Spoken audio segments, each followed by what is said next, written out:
Okay, and I've got the flight lead again, straight off my nose. Looks like he's got the same idea as me, overflying the FARP. So I'm just going to follow him on in. So let me see, how am I doing? Let me check some systems here. Fuel, about 23. I'm going to assume, yeah, 2,300 kilograms, and that's an airspeed alert. Telling me I was going a little bit too fast there. Yeah, plenty of fuel. Yeah, everything else is, yeah, looking just good for temperatures, pressures, RPMs, etc., etc., etc. Get her back on the ground track, and while I was away, he called out a right-hand turn to 095, which is, yeah, that's what I'm supposed to be on right now.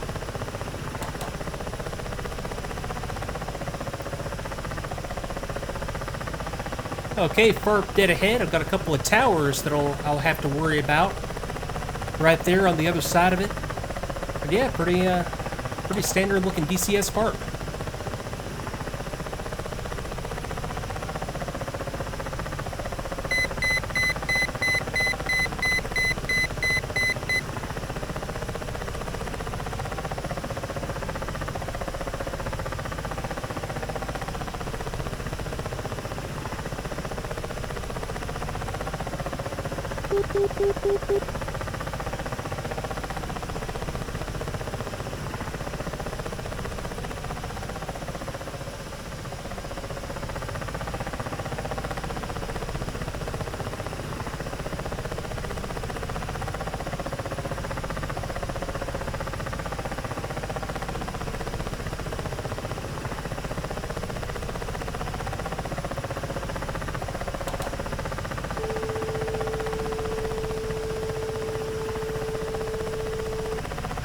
Okay, coming by for a little closer look. 4 pads, got some support facilities, fuel, trucks, I believe. Looks like a little armament pad, a couple of towers. Oh, that's a bunker, isn't it? Yeah, bunker with some comm antennas. Very cool. Now, let's see. Navigation, I'm coming up on Kislovsk. This is, yeah, this is exactly where I flew that A-10 mission in. Combined arms. Had some tanks down here along the road. I had the JTAC up there on the ridge. Yeah, took out a whole bunch of stuff. There was some artillery back here along the road. Yeah, let me see. What are you? Little, oh, that's the NDB, isn't it? Yeah, it is. That's the NDB I was going to navigate off of, but couldn't find the right controls. Yeah, that's definitely the next test flight series, or the next test flight video is going to be navigation. Radio navigation, even though the stuff I'm doing in the test flight series, if you're watching, is stuff that I'll actually probably never even use. There's so much that you can do in all the DCS aircraft that you never really use unless you make a conscious effort to do so.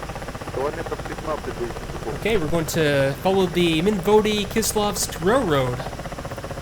After a left-hand turn, let me keep my eyes out for this guy. He should be up here, straight ahead of me. There's no way that I overtook him. There he is, right up there by the tower. The tower which I need to make sure I don't fly into. So, let's see, steer point 5, so let me select 4 on my navigation. And I'm just going to bring it right down the highway, and then once I get up here into this little valley, I'll re-engage the group navigation mode and let the autopilot take me straight on up there. Okay, so I'll be back in a second.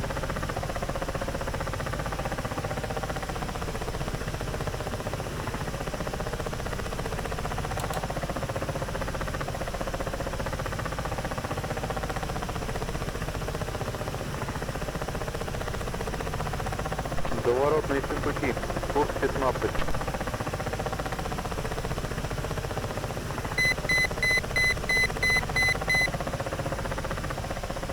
Okay, and Lee just called in with another turn. I could have swore he said heading 015, but that can't be right. It's a left-hand turn. And looking around at all the towers and the power lines and all the stuff that you see down here at low level in a helo, I mean, I've flown in this area many, many times, and I had just never noticed how big that tower was that we just flew by. Never would have thought of running into it in an A-10, but yeah, it's very, very obvious and very, very apparent in the Ka-50. Okay, I'm on the desired track mode. Let me go ahead and re-enable my route guidance, and it's going to take me over to the left to intersect the ground track and take me straight on out there to the next steer point. So, yep, I'm going to continue looking around, and I'll be right back.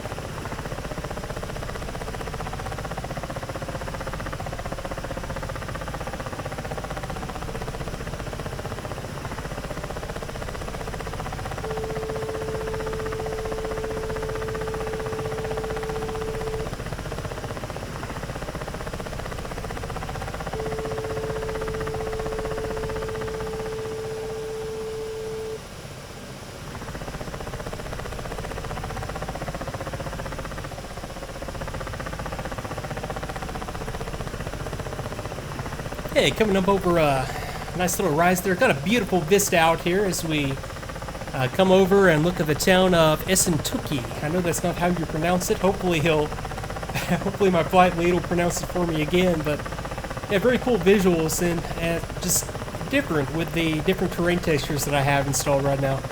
Very cool. Can't wait for more maps and more terrain. So, okay, coming up about 2 minutes to the steer point. I'll talk to you in a second.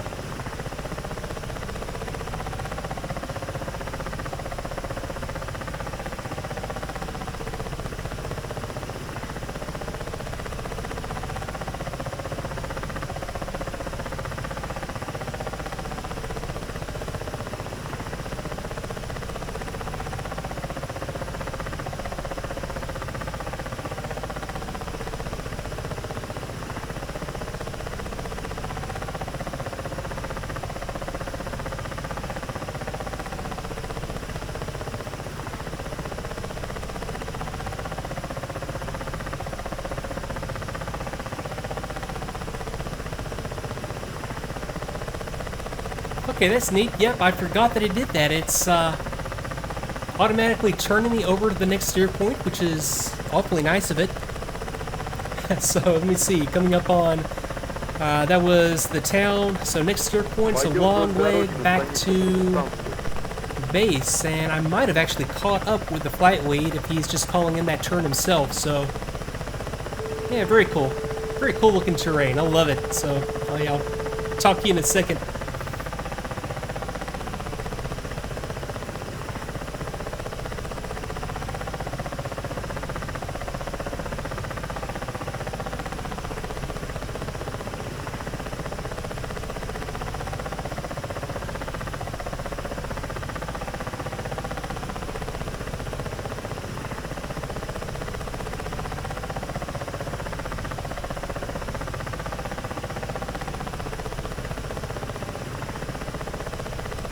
And thinking more about this ADF that I have never used, I'm thinking it might just be through the normal, what is it, the R800 radio. It has an ADF switch on it, so that might be just a dual function radio, and that might be the reason that I can't. For some reason I could have swore it was right up here on the right side, but that might be the reason I just can't, as of right now, make heads or tails of it. But no big deal in either case. So there's the road. Let me see if I can spot the flight lead, who I think I am almost positive I have passed at this point, which is not that big a deal. Oh well, I'll continue on here, talk to you in a bit.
Okay, back with you a couple of minutes later. I've got the flight lead in sight, dead ahead. I've actually used my head for once, or maybe the first time in the mission so far, and I've got the squall sensor. Just wanted to see if I can lock them up. Hopefully that's bound to, okay, Kaya station to our left, so rail station? I assume, hopefully that's bound to be, kicking off his laser warning system. Which is, geez, do I even have mine? I don't even think mine is turned on. I'm gonna have to go back and look up exactly how you do that, but there you go, pretty neat. Okay, where was that? Let me see. Called out a station to the left. That was right out there. Yeah, very cool in either case. I'll be back in a little bit.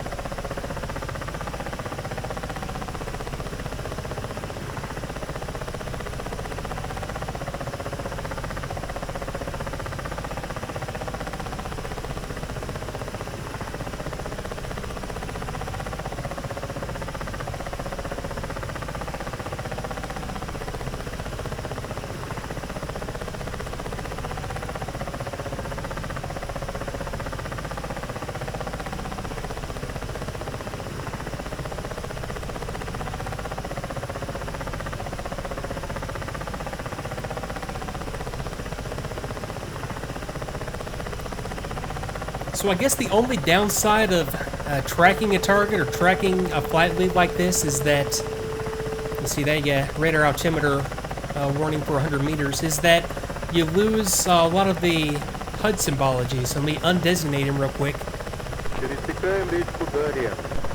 Well, no, I take that back. That's just by virtue of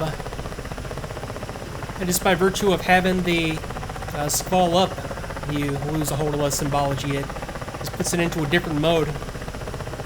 Okay, well, either way, yeah, that's enough of that. Actually, how do I do this? Targeting, yeah, reset. Now I'm back into the HUD mode that I was playing with, like the navigation primary HUD mode. Okay, approaching a river up here. I missed the last radio call he made.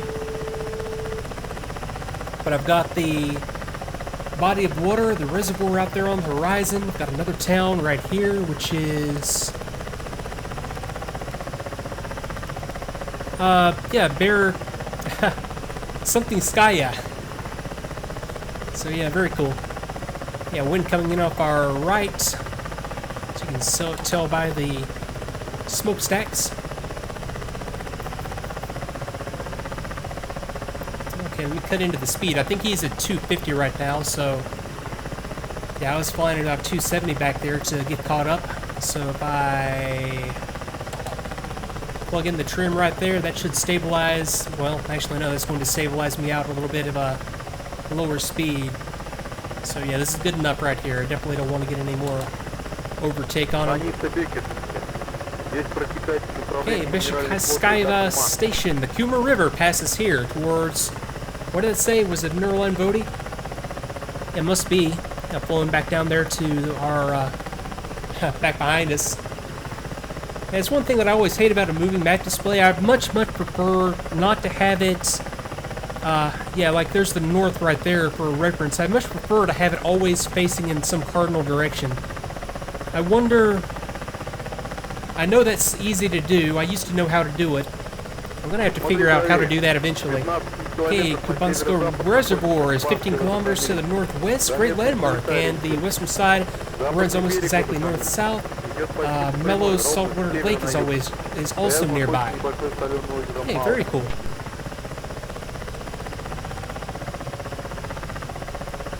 Okay, so...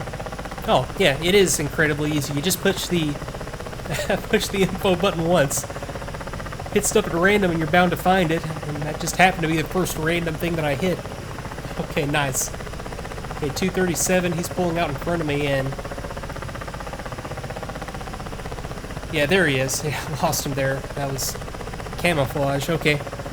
So let me scale back out. Yeah, I much prefer this to the other mode. So hopefully I remember how to do that next time around. Okay, so we've got about... Well, the only trouble with this now is that... Oh no, there we go. It was info to do that, then nav to get me back onto all the displays down here. Now it's a little bit awkward because it has the little ownership marker offset to the bottom. There's got to be a way to have that center up. And that's definitely not it. Anyway, okay, let me just go back to the nav. I'll keep it like that. That'll be another topic for a test flight series, is how to make the Aegis do what I want it to do. Okay, for now, we'll just keep that. That'll work. And that means that I'm getting very, very close to the base, which is going to be just up here, just past the reservoir, right up here to the left of the town. Actually, is that it right there? There's a bus, a couple of trucks. Yeah, left of the town. Yeah, right there. That'll be the park. Okay, very good. Okay, let me get in a little closer and I will talk to you in a bit.